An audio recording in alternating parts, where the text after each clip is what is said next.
Welcome to Drop Everything, podcast number 11.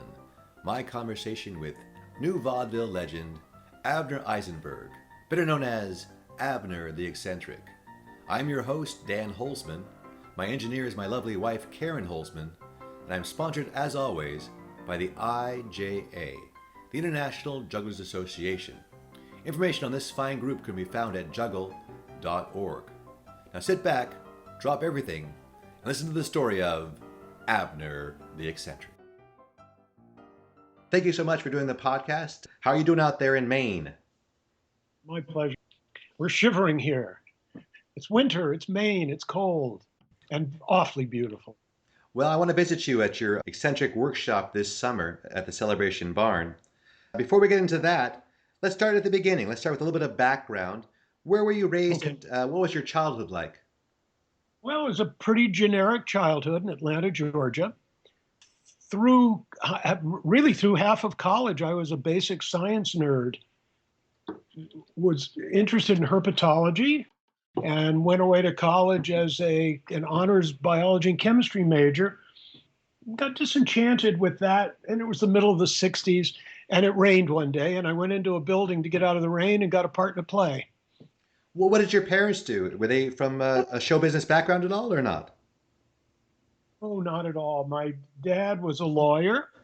He performed in the local synagogue musical every year. That was about as close as we got. I don't think I ever saw a play until I got to college. I don't remember.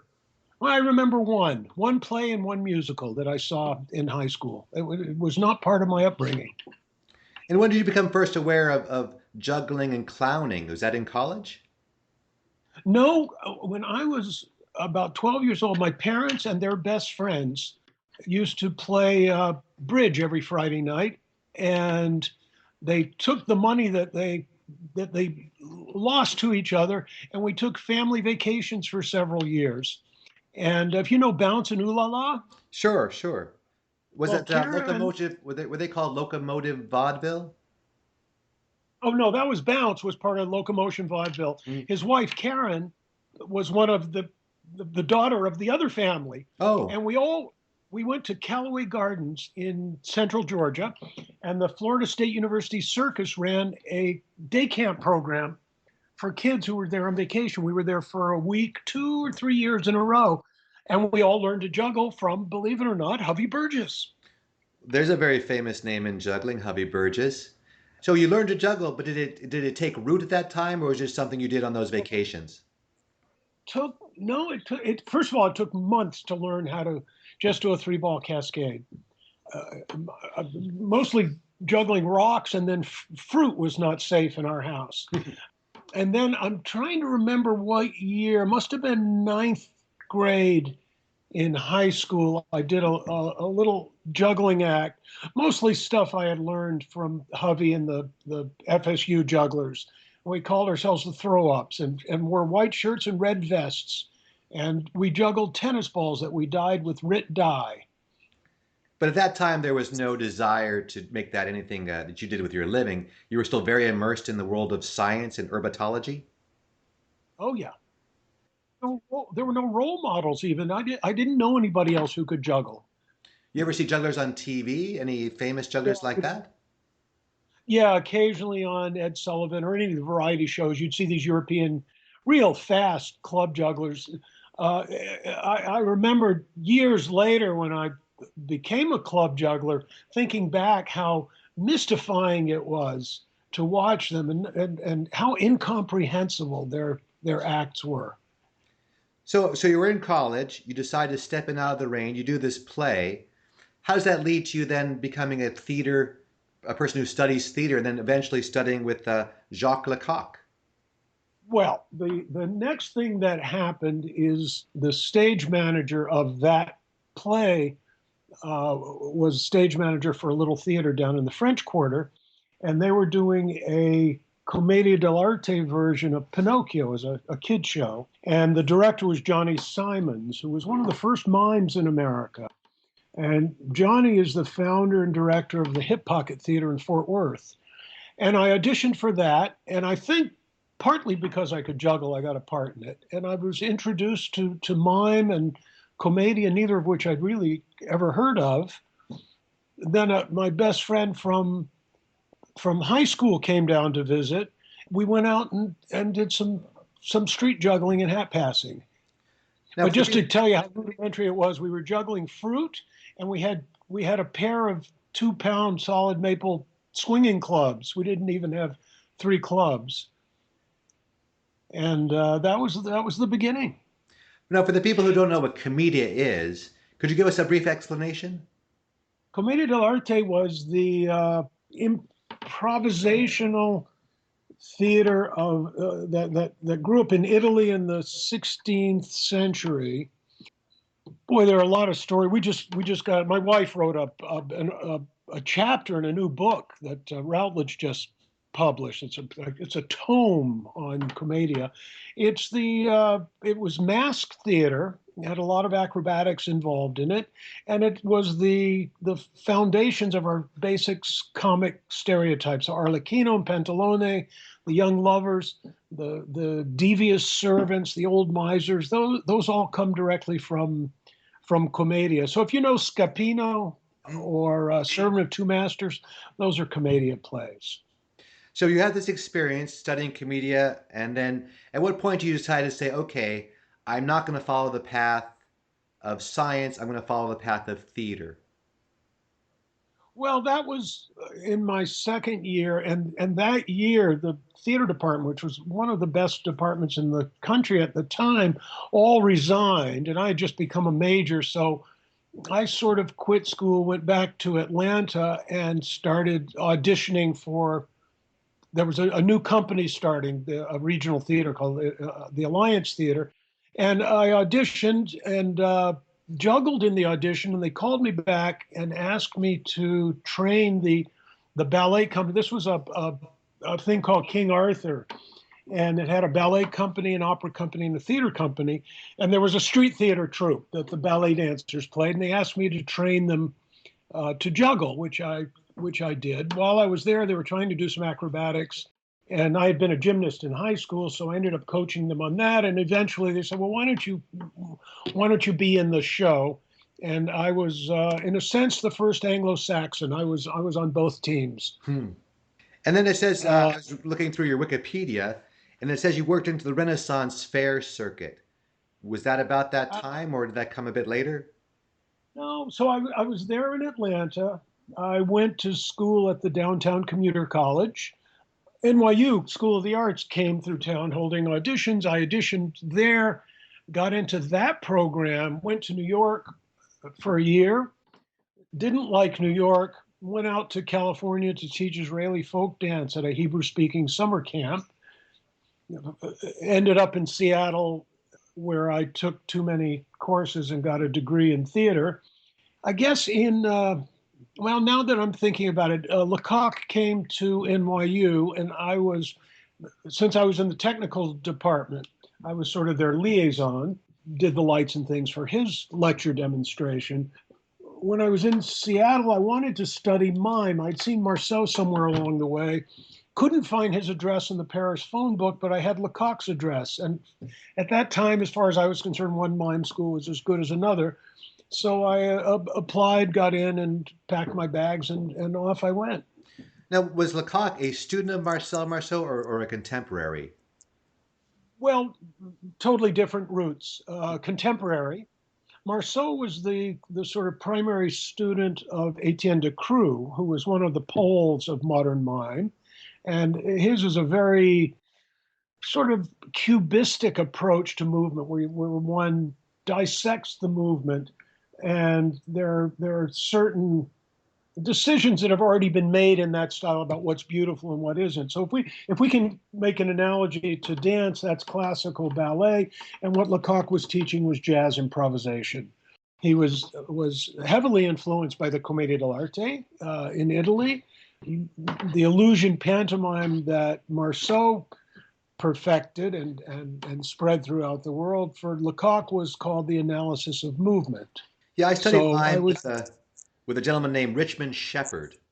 Is that, Oh, Rich was a great friend of mine. oh, interesting. Yeah, it was one of my first experiences. There was no juggling schools or anything like that. I didn't want to go to clown school because I didn't want to wear makeup. But then I ended up going to mime school, which was Yeah. Oh, that's great. but my first job as a mime, all the mimes got ripped off. None of us got paid. And so it kind of soured my experience on mime. We were working in a department store and they accused one of the mimes of shoplifting. So they decided not to pay any of us. Oh, And which I think was just a way of scamming everybody out of their pay. But I always wanted to yeah. juggle. But you always have you were always intrigued by working silently. Was there ever a time where you were a speaking act? So when I came back from Paris, so I did a year in Paris, just to bring this up to And what is date. that experience like in Six, Paris? I didn't mean to interrupt you, but what is it? Is it like a whole day thing? I mean, what is the experience like studying with Lecoq in Paris? well, first of all, I didn't speak French, so I probably missed a lot. We had an interpreter. Well, we thought he was a translator. Turned out later he was an interpreter. A kid from Belgium, who was sort of the what Lecoq called le groupe anglo-saxon. So we were the people who didn't speak French. No, it was sort of 9 to 1, I think. I had to have a job. And in fact, I worked as kind of a general dog's body for an Israeli sculptor, hauling stones around, and I learned how to weld and drill holes in rocks, and I just had a great time. So anyhow, I did that for a year. Came back. I was working as the drama director at a summer camp in North Carolina. Marionette troupe came through, the Vagabond Marionettes out of Atlanta. And one thing led to another, and I didn't have the money to go back to Paris, so I toured for a year as a puppeteer, and which has come full circle because I spent the last week repairing puppets for Julie's puppet troupe. She started a puppet troupe, and I'm their chief repair guy. Then I went back to Paris, did the second year, came back, moved to Minneapolis. One of the theater teachers there. This is coming up to answer your question. Oh, sure, no, it's great. Told me Carlo had just started the dell'Arte school, and I did about a 3 minute interview, if you could call it that, with Carlo. And he said, "Yes, come and work for me." So I packed up my van in January, left Minneapolis. I had a bottle of water in the front seat of the car with me. It froze solid and stayed frozen until I came down the mountains into Reno. So I spent that whole spring at dell'Arte, and the reason is I did a one-man show at the Culture Center in Eureka, and I was working on some verbal stuff. I was working on some silent stuff, and I did the show Friday night speaking and Saturday night silent. And the next week, Carlo took me aside. He said, "You know, when you do your speaking stuff, you're just another guy trying to make us laugh. But when you don't speak, something really magical happens between you and the audience." And that was it. I was wondering if his last name, if I'm saying it right, was Carlo Clemente, Yeah, Carlo Mazzoni Clementi, and that was in Blue Lake, California. Blue Lake, California. My experience with Carlo, because I went up there when I was 17 years old to Blue Lake, and I wanted to study there. But I approached him maybe not correctly. I went to the workshop, and I said, "Can I watch? Can I sort of watch one of the classes?" And he said to me, "You are like an elephant. I don't know if you're a good elephant or a bad elephant, but to the class you are an elephant, and you may scare them." Does that sound Ah, like something he would say? Maybe it was just me. it doesn't particularly sound like Carlo, but it makes a lot of sense. Yeah, maybe I'm not getting Uh, the accent right, but that was the thought. yeah, the reason I got hired. Now, this was in what year was that? Well, let's see. That was probably late 70s, 78, 79, around there. So I had just left. I think I was there 75, 76, somewhere in there. The reason there weren't a lot of Lecoq graduates. It was quite mysterious. And Carlo had worked with Lecoq. Carlo was kind of the center person in mime at that period. He had been a student of Decroux, he had worked with Marceau, and Decroux hated Marceau because he felt like he popularized what for him Decroux was a sacred art form, and he had worked with Lecoq, so he was really the central person. In fact, he introduced Fay and Jacques Lecoq to each other at a party in New York. So there's a wonderful story that Marceau had come to New York and was the toast of the town. He played at City Center. He was on Johnny Carson. He was all over the newspapers. He was heralded as a kind of eighth wonder of the world. I don't know if you remember when he first showed up. People just couldn't believe it. Was a magic. It was like watching David Copperfield the first time. People were just astounded. Then Decroux came, and he was working in a basement at one of the colleges, and I'm not sure. I don't think it was NYU. I think it must have been City College. I'm not sure. But this is a story that Carlo told, that Decroux was teaching, and he had just a few students down in this basement. And so Carlo went to him. He said, Monsieur Marceau would really like to invite you to his show and to get together with you. And he says to Decroux, now, do you know who Decroux is? I know the name. If you look at the Children of Paradise, there's a scene, the old man leader of the troupe in Children of Paradise is Decroux. You can actually see him. So it said that Decroux stood up and at his full height said, Marceau travaille dans les palais, il pense qu'il est le pape. Moi, je travaille dans les catacombes. Je suis Jésus-Christ. And translated means Marceau, he works in the palaces, he thinks he's the Pope. I toil in the catacombs, I am Jesus Christ. Well, at least he didn't think too highly of himself. That's a great story. But to answer your question about the elephant, something that I think almost every acting teacher will tell you is that the main job that you have to do is to create an atmosphere and a place where students feel safe to be bad. That's the take I got it, that I was a stranger, that he didn't know if I was a good stranger or a bad stranger, but that I was a stranger and that the other people wouldn't feel safe around me. Exactly. I often people come to the barn or at other workshops and ask if they can watch, and I say, well, it really wouldn't be right for the students. So you're an elephant. What can I say? I was just coming from a very vulnerable place at the time, and I could have used somebody to recognize that I had any worth.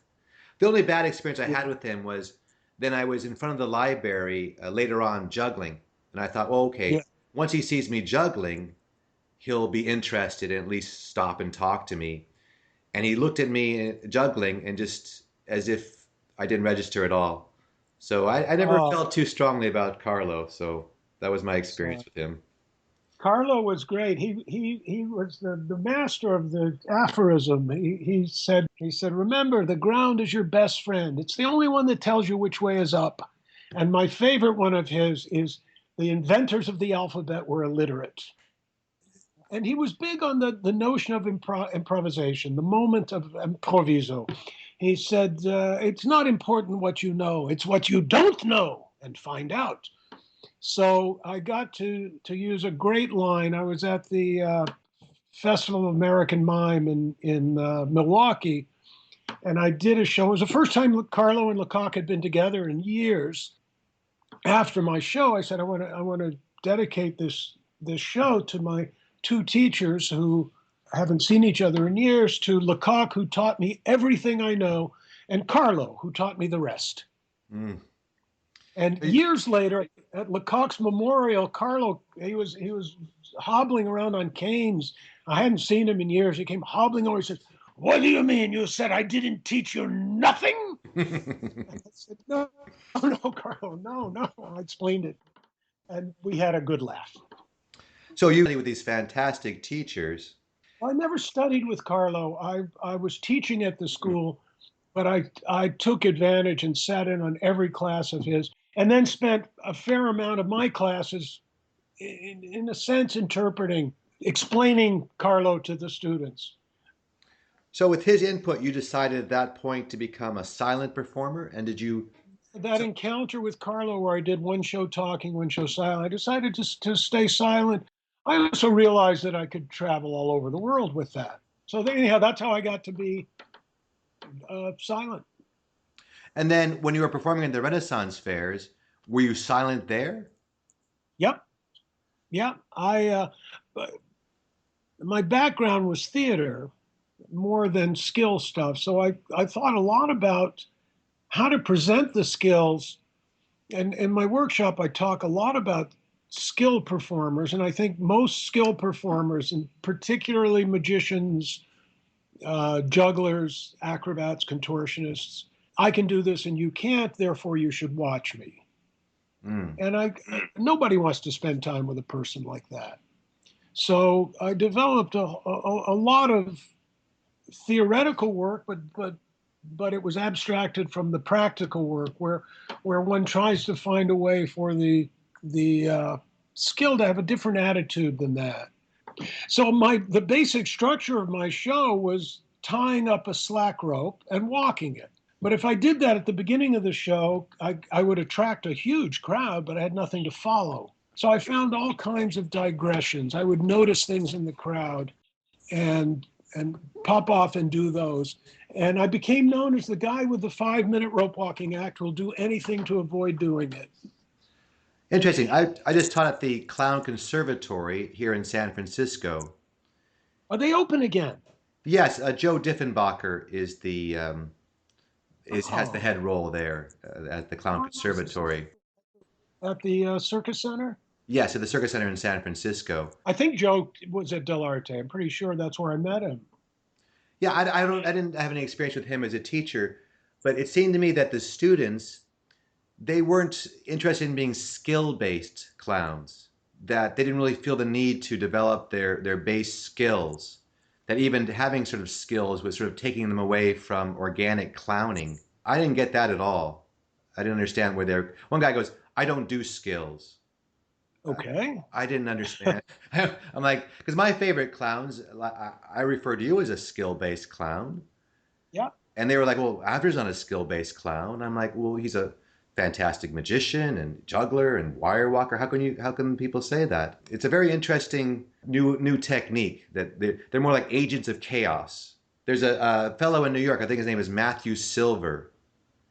Are you aware of his work? No. He's more like, I don't want to say a crazy homeless person, but it's just more like sort of a Dada-esque approach of making noises and just sort of acting silly with Oh. with no like regard for actual content. It's just more like, can't we act silly? Can't we be crazy?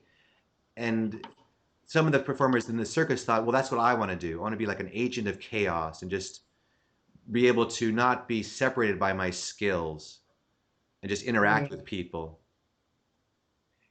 Yeah. Well. Yeah, to each their own, to each their own. Now, who were some of your contemporaries in the Renaissance Fair? And is that where you went after you left dell'Arte? Yeah, what happened is I left dell'Arte because I had a residency. Come to think about it, at the University of Louisville, and it was through the Louisville Youth Theater, but they got me a gig teaching mime at the Expressive Therapies Institute, which was a graduate program in expressive therapies, but mostly art therapy. And I also taught in the theater department, and then taught for this theater. So I was there for about 3 months. And one thing led to another. I went back to Minnesota where I was living and started doing outdoor festivals. And that was my first gig, was the Minnesota Renaissance Fair. And then got picked up by the Texas Fair, and it just kind of turns into a snowball that rolls. But that's where I met the Flying Karamazov Brothers. We were there for the first time together. Penn and Teller were there with me. Magical Mystical Michael Kaufman, Mm-hmm. Puke and Snot, Danny Lord. I'm sure some other names will come up. How about Fudd, the Incredible Juggler? Fudd. Fudd, F-U-D. I missed him. There was a Mm. rat catcher. Oh, the Rat Catcher. Yeah, we were to Yeah. the fair probably a few years after you, me and Barry, Yeah. because that was sort of the beginning of what they called New Vaudeville. That whole time. Well, had a part in that. I don't know if you know the story. I don't. Well, Bill Irwin was first, Hmm. and he showed up with his show In Regard to Flight. And then the Karamazovs showed up on Broadway with their show. In the meantime, we did Comedy of Errors, which is on YouTube, the original version with all the juggling and acrobatics restored. And Mel Gussow did a preview piece on the Flying Karamazov Brothers. He flew to Chicago and watched Comedy of Errors, and he wrote me a little love letter in their preview. And based on that, I was actually on my way to Europe. I'd gotten pretty discouraged with trying to be a clown juggler mime in America. And there was the first New York Clown Theater Festival in a 99-seat theater in the Jewelry District. And he came and reviewed my show. And the next day I had to hire a lawyer to deal with the producers who wanted to do my show on Broadway. And then I think it was a year or two later, Penn and Teller showed up off Broadway. And Mel Gussow coined the term New Vaudeville around these four groups, Bill Irwin, Karamazov, Penn and Teller, and myself, because we were doing what were traditional vaudeville skills, but doing full evening shows. You met the Karamazov brothers at the Renaissance Fair, and at what point did you team up with them to do this Comedy of Errors? Was that fairly quickly, or did that take a long process to develop? No, actually, we did the real founding father of New Vaudeville is a man named Dudley Riggs, who had something called ETC, Experimental Theater Company, in Minneapolis. And while we were at the fair, first the Karamazovs and I did a split evening show, and then they came back and did their show alone. I came back and did my show with a musical opener, and Penn and Teller came and did their show when they were Asparagus Valley. So that was where, even though we told people we did theater shows, we didn't really do very many of them. And that's where we did four to six shows a day at the fair, and then raced down to Dudley's and did two shows through the weekend. We had 6-week runs there, which was fantastic. So the Karamazovs and I did that. We did various other shows. And then we were booked into the main stage at the Goodman Theater for a combined show called Welcome to Our Living Room. Mm. While we were there, the artistic director called us into his office and said, we have to do a classic next year. The board wants us to do a classic, Shakespeare or Greek tragedy or something. And we want to do Comedy of Errors, and we want to feature the five of you. And we said, huh? What are you talking about? I said, well, there's this line about jugglers and mountebanks. We'll make it work. Don't worry. We booked, we hired every vaudevillian in the country to be in it. And it's on YouTube. You can see it. I think Jeff Raz and Vaudeville Nouveau was in that as well? Yeah, Jeff, Danny, and his name is escaping me. Yeah, they were Anyhow, before my time. I know Jeff quite well, but the others I'd never quite met. Yeah. But that is a great performance, and we'll put a link to that in the YouTube version of our podcast. Because that was a very important production that, like you say, brought all these great vaudevillian performers together, and really it was very visible at the time. Yeah, and then it was broadcast live from Lincoln Center. Mm-hmm. That was a trip. Now, that was the original four Karamazov brothers, or were there more at that time? There were actually one replacement. Sam Williams was already there, and Randy was gone. And Randy came back. I was originally supposed to do the part that Randy played, which was a speaking role. And so I invented the role that I played, which was the janitor of the theater who got trapped in the production. And then I also played I played Dr. Pinch as a dwarf. Okay. Or a humanette, actually. And how long did that show last on Broadway? I'm thinking 3 months, 3-4 months. And it closed because we did the broadcast. It wouldn't run after the broadcast. But first we did it in Chicago. We did it at the Goodman Theater. Mm-hmm. Then we did it at Lincoln Center. And then a couple of years later, we were America's entry in the Olympics Arts Festival, which must have been 1984. So you at the same time you were doing your own show, or that sort of took its My place? show was that 84, 85. Hmm.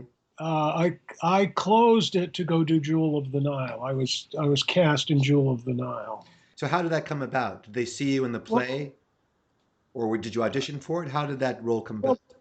well Karamazovs were already cast as the juggling Sufis. I'm not really sure how my name came up, but we had the same sort of manager attorney, a wonderful guy named Tim DeBates. Tim called me one day and said, Michael Douglas wants to talk to you. I had drinks with Michael and Louis Teague, who was the director, and I did a very brief sort of camera screen test, and they said, "Okay, do you want to do it?" I tried to talk them out of it.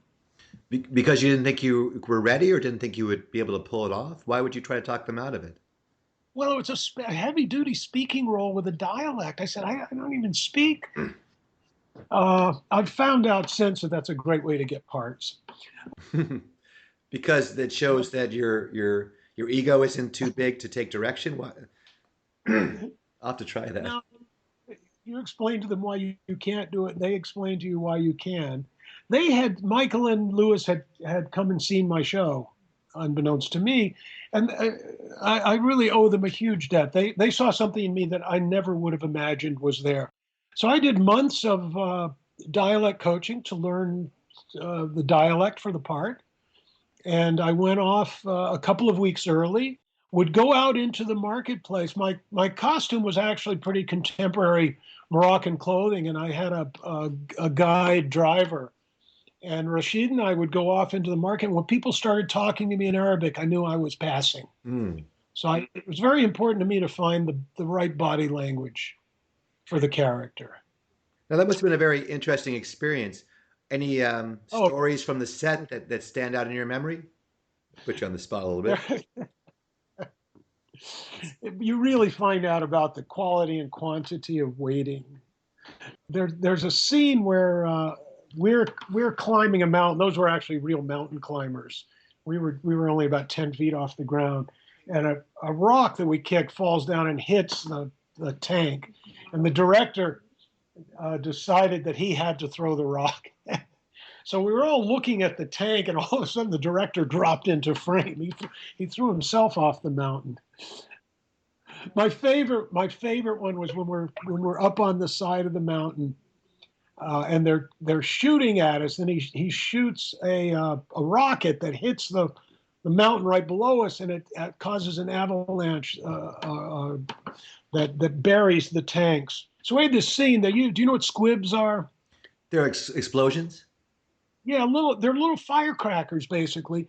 So to make a machine gun, you put a whole bunch of them, not to make them gun, to make the effects of a machine gun. So they had them in the wall of this little cave we were in, a whole line of them behind us. So we had to be very careful. We couldn't move. And then they have a board with nails in it and an ice pick with a wire coming out, and they go brrrr, and each time it touches a nail, it fires off another one of these little squibs, and it looks just like a machine gun going. Well, the first time they did those, we were running, and one of them went off right under my foot. They said I looked like somebody in a Roadrunner cartoon. They said I jumped up in the air about 3 feet. My feet started moving before I hit the ground, and I was gone. I outran the whole thing. So we had to come back and do it again. This took half a day to set up because they had to get this cave right, get all the squibs in. They had a guy shooting gelatin bullets between our heads while we're in there. There was there was a funny line when we're doing the scene, and Michael says, I don't want to die on this mountainside. And I said, it is not my, oh, I know. I said, it is not my destiny to die in this mountainside. And Michael said, what about us? I said, oh, that's another game of baseball. Anyhow, the whole thing went off. There were probably 50 explosions, all these bullets, people throwing dirt down. The dust clears. The director yells, cut, looks at the camera, and they're not even running the camera. They're standing there with their hands on their hips. And Lewis turned to the cameraman and said, what's the matter? He said, you forgot to say action. So we went to lunch. They spent the rest of the day setting it up again. So when the movie comes out and your reviews are quite strong and you're very well received, did that encourage you to try to do more movie work, or did you use that as a springboard to do your own show? Both. I did a couple of other little things. Nothing much happened. You really have to live in LA. But I had an agent. I went out to LA for pilot season. I auditioned for movies and TV shows. And I only got one other. Well, I got two features. I was in a thing called Brenda Starr, which didn't do much. And I was actually played Woody Allen's brother-in-law in Crimes and Misdemeanors. But my whole story got cut out. Mm. Even though we shot and reshot. There's a funny story there. That was exactly 26 years ago because Zev was about 3 months old. He met Woody Allen. Mm. So I play this character who was his brother-in-law, and I tried to kill myself. Had a great line. I'm lying in bed with tubes up my nose, and Woody says, "How is it?" I said, "Boy, I feel more alive now that I'm dying than I ever did when I was alive trying to kill myself." It's a great line. So two funny things happened. One, it was a flashback of my life. We're out a very cold morning on the steps of one of the city universities, and I'm making an anti-war speech. So I had memorized the speech. I felt very paranoid. Here I was, this skinny little actor, and there were all these massive kind of Black Panther actors who were part of this whole anti-war thing, and I was the one, and I was sure they were going, who is this guy? Anyhow, I did the speech. There was a big crowd there, so it was easy to do. Actually, it was really neat because the other actors were really supportive. I made the speech, then Woody comes over and says, "We're having some trouble with the camera movement. I need you to just stretch it, just improvise something." Right. Well, it wasn't what I wanted to hear. But Was he and then, intimidating? Was Woody Allen? Excuse me. no, Was he he an was, intimidating presence? I mean, I think I'd be no, intimidated by him. no, he was fantastic. He was great. I'm lying in bed with tubes up my nose, doing this scene with Woody. I get a call on Sunday. "What are you doing tomorrow?" I said, "Nothing." "Why?" They said, "Well, we need you to come back to reshoot a scene." And I assumed it was my big speech scene. And I got there and I went into makeup and they started putting on makeup it was called Frankenstein gray. And they put green lines inside my eyelids Mm. and made my eyes red. And I said, what scene are we doing? They said, "Oh, it's the hospital scene." So I get in bed, tubes back up my nose. Woody says, "You know why we're reshooting this scene?" I said, "No, I assumed I screwed it up." He said, "No, no, no. We got the dailies back and showed it to people. You look healthier than I did." Oh. uh, Well, I mean, look that, at your career though. So you're the star of a major motion picture. You've appeared on Broadway. You get to work with Woody Allen, and then you get yeah. to travel the world with your own silent show. Now, I never anticipate you or see you as a circus performer.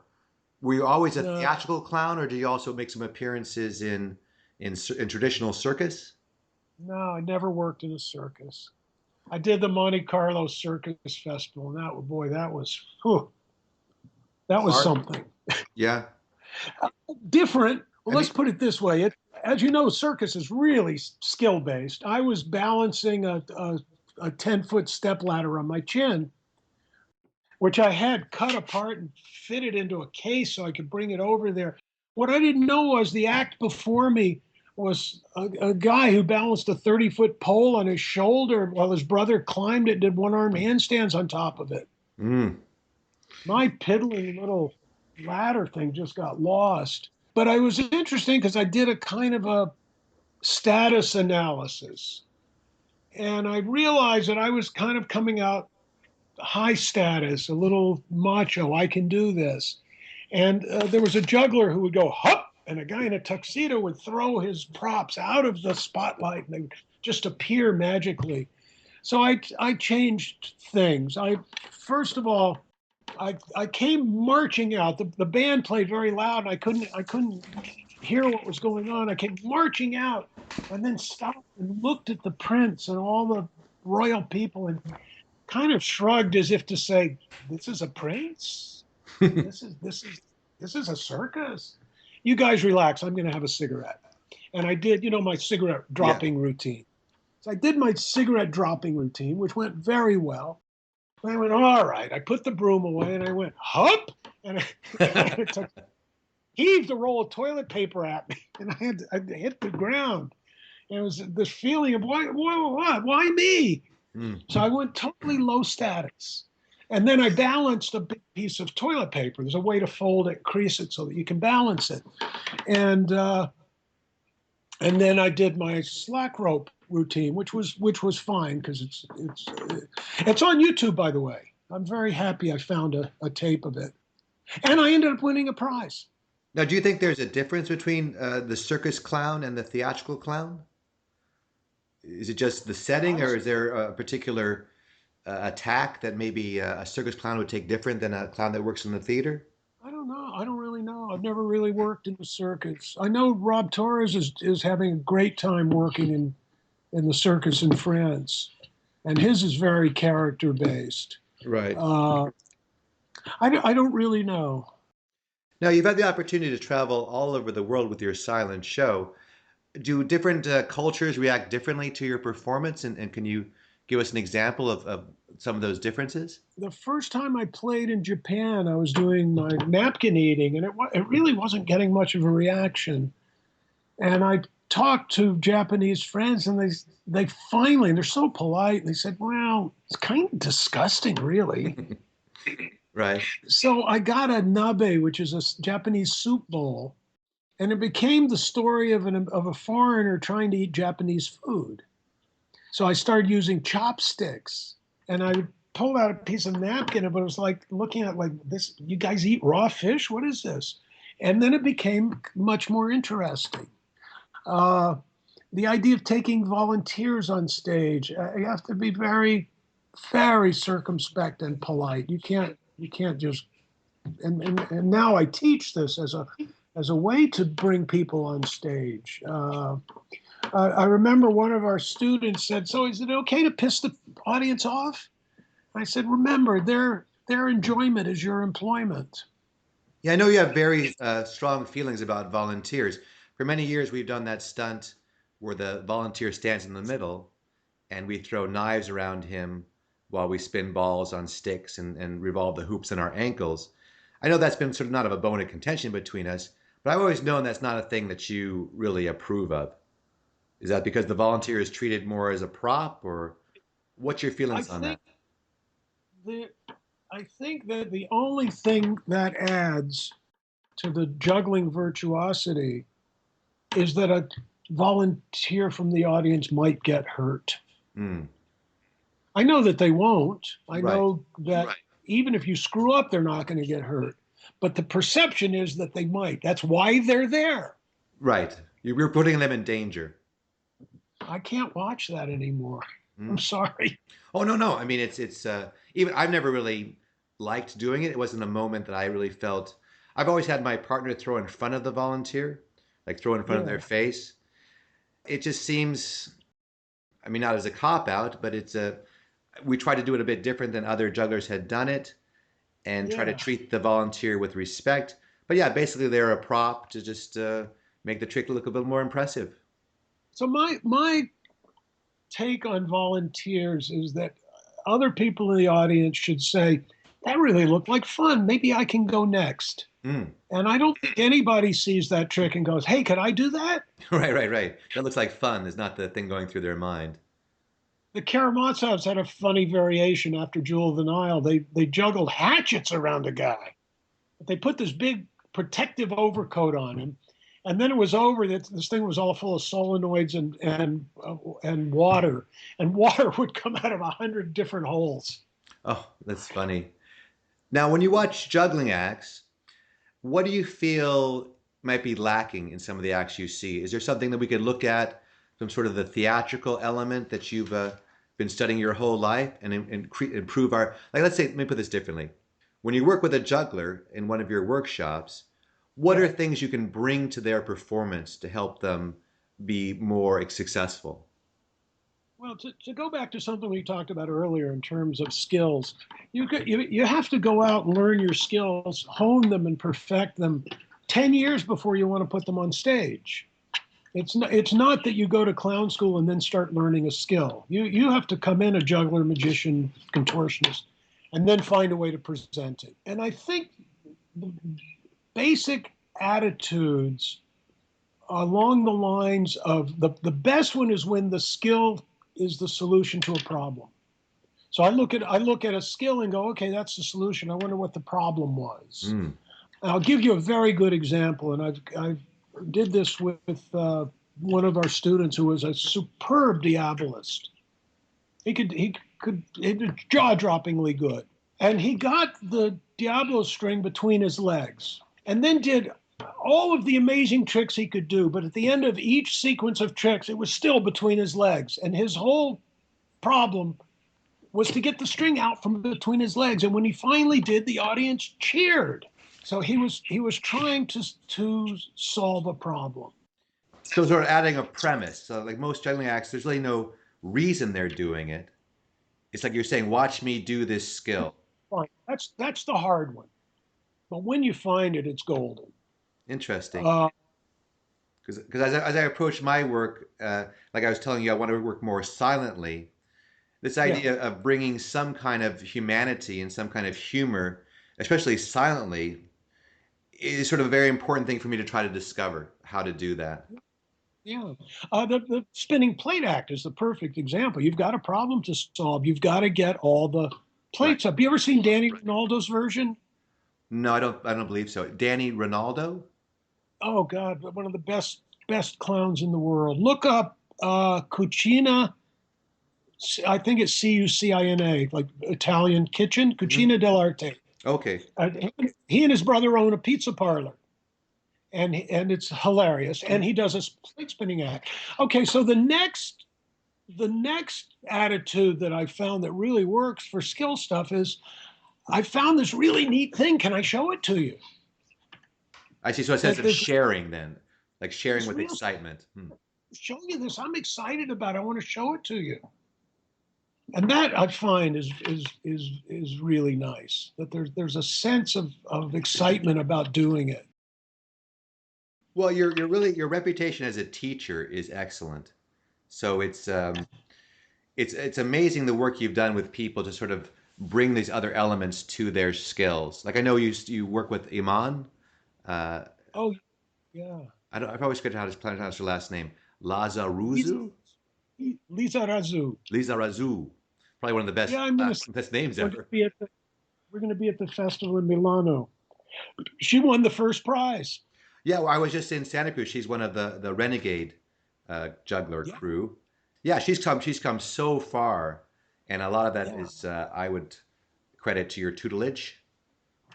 And Well, Julie really directed her show. I've just consulted on it, but she came to us as a friend and a six-ring juggler and said, "I want to be a clown. Can I do it this summer?" And I said, "No, you better count on 5 years." That's what I think is a kind of a basic time span. Sure enough, about 4 years later, she had a show and was starting to win prizes with it. now you're saying 5 years because that's how long it takes you to find your character or your identity as a clown? Well, it's more than that. It's and find the show. Mm, What story are you telling, sure. and why are you telling it? Now you've had some varied experiences outside of clowning and juggling. I'd like to ask you how these different experiences inform your teaching. Now it says you're a certified Ericksonian hypnotist. Could you tell us a little bit about that? Sure, I'll be happy to.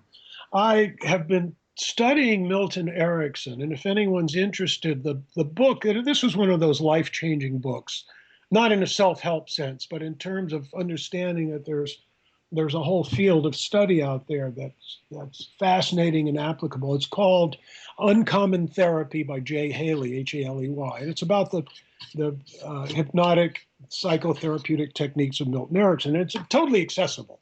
And I had read that and taken a weekend workshop in Ericksonian hypnosis for two reasons. I got very interested in it because, number one, when theater really works. It's very much a trance-like experience. It has all the hallmarks of trance: loss of body awareness, time distortion, trips into fantastic world, hallucinations. I think the basic contract between the audience and the performers is to share the same hallucination. Hmm. There's a third reality in the room. There's the one that you have as a performer. There's the reality that the audience has, and then there's the reality that you agree to share. Wow, something weird's. I'm looking out at the ocean. There's something really thrashing around out there. Huh. You have a view of the I'll go ocean check it. from your house? That's nice. Yeah. Especially appreciated on a day like today. Yeah, if you walk 50 yards out the house, you have to swim back. I'm gonna come visit one of these days for sure. Oh, I hope you do. So one thing I knew that hypnosis, and particularly Ericksonian hypnosis, which is different from what we'll call traditional hypnosis, is that it's conversational. It's not dependent on stare into my eyes, look at this watch, look at that dot. It can be done conversationally, and obviously theater hypnosis is done conversationally. I wanted to find out about trance. So I took a weekend workshop. Mm. And the other thing is that I discovered that almost every student I've worked with and most performers have some level of anxiety about performing, some level of stage fright. Mhm. And I know that hypnosis is probably the best modality for working with stage fright. So I wanted to learn about that with the kind of fantasy that, well, I might be able to help people. And I got absolutely hooked on it. I had shoulder surgery. I had 6 months off. So I made, I think, a total of 8 or 10 trips down to Washington, D.C. to do the training and then the advanced training. And then I got certified as an Ericksonian hypnotist, an NLP master practitioner, and then as an instructor of both those. So I teach seminars in those I mean, certainly for areas. jugglers, the ability to control stage fright is so important because Absolutely. the small movements we make. I always say that just because you're nervous doesn't mean you have to act nervous. That seems to help me backstage. That people Sure. reinforce their nervousness by pacing or by wringing their hands or just acting very, very tense. It makes the people around them tense. So I always just say, just pretend that you're not nervous. Don't act That's right. nervous, and it helps Sure. to make you not nervous. That works. Yeah. And my career was, I thought I might be heading toward retirement. And I thought, well, it'd be nice to have something I can do sitting down. Unfortunately or unfortunately, things have really taken off, mostly in Europe and South America. So that's where most of my work is. But I have a very nice practice here in Portland. I work a lot with actors and performers who have anxiety issues.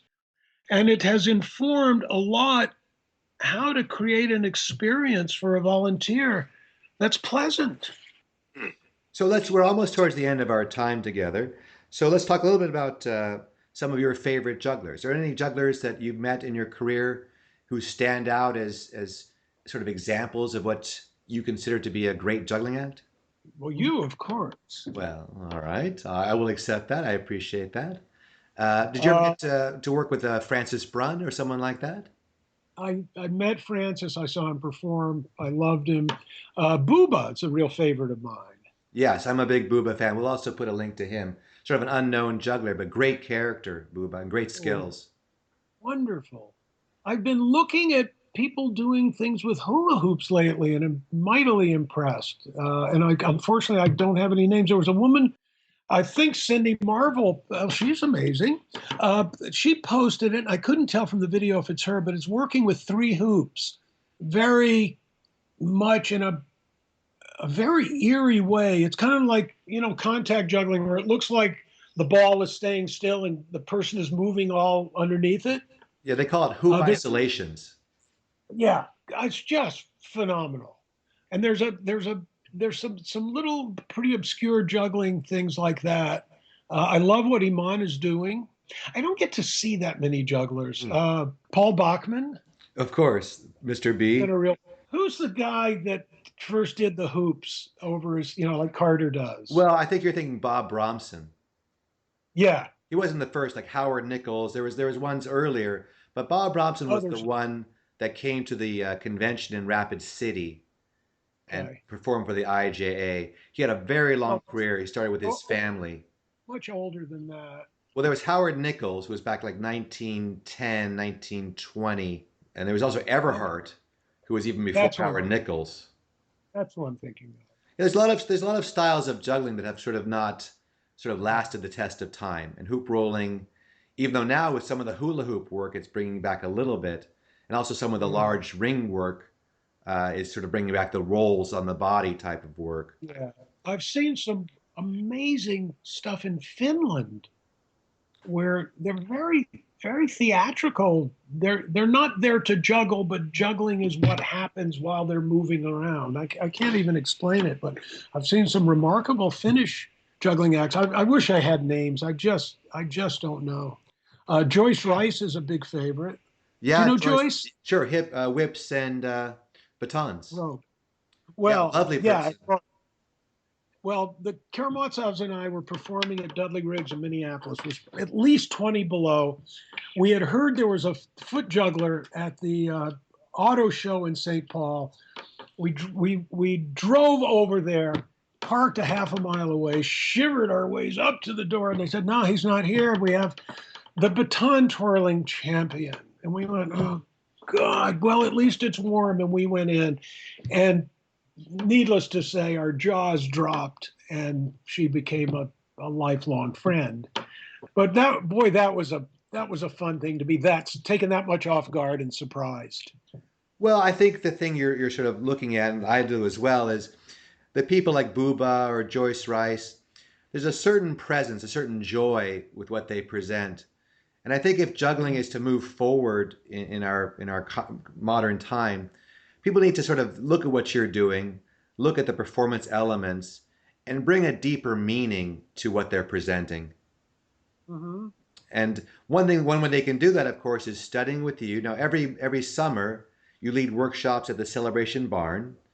Could you tell us a little bit about that and how people could find out about that? Yeah, it's called Celebration Barn. It's in South Paris, Maine. There are about 8 weeks of intensive workshops. Everyone comes and lives with us. We don't run the place. We've just been teaching there for, I think, 22 years now. We being Julie Goel, my wife and I. Our work, it's 2 1-week workshops, but that's to give people a chance to escape, really. We had 9 different nationalities last year. People come and we all live together at the barn. We have a chef, so all meals are provided. We have 2 classes a day and then presentations in the evening. And it's really a marvelous experience. Yeah, I got to get out there one time. That's one on my bucket list for things to do. I've only heard great things about the experience. And of course, I've only heard great things about you as a teacher. And luckily, I was lucky enough to sort of sit in on a couple of your workshops. You didn't think Right. you didn't think I was an elephant. You were you were a little bit more open to me watching, and I've always been appreciative of that. We've covered a lot of great information, and we'll be able to edit it down a bit and include all your wonderful teachings and experiences. And is there any like final words of wisdom you want to impart to the jugglers who might be listening to this podcast? If you can't succeed every time, learn to fail magnificently. With those words of wisdom, thank you so much to my good friend and master clown and teacher, Avner Eisenberg, better known as Avner The Eccentric. I hope you enjoyed podcast number 11, Drop Everything with Avner Eisenberg. If you're interested in his eccentric performing workshops, check out celebrationbarn.com. If you're interested in learning more about juggling and how to become part of the world's greatest juggling organization, check out the IJA, the International Jugglers Association, at juggle.org. Thanks once again to my engineer, Karen Holzman. My name is Dan Holzman, wishing you all a good day, and drop everything except when you're juggling.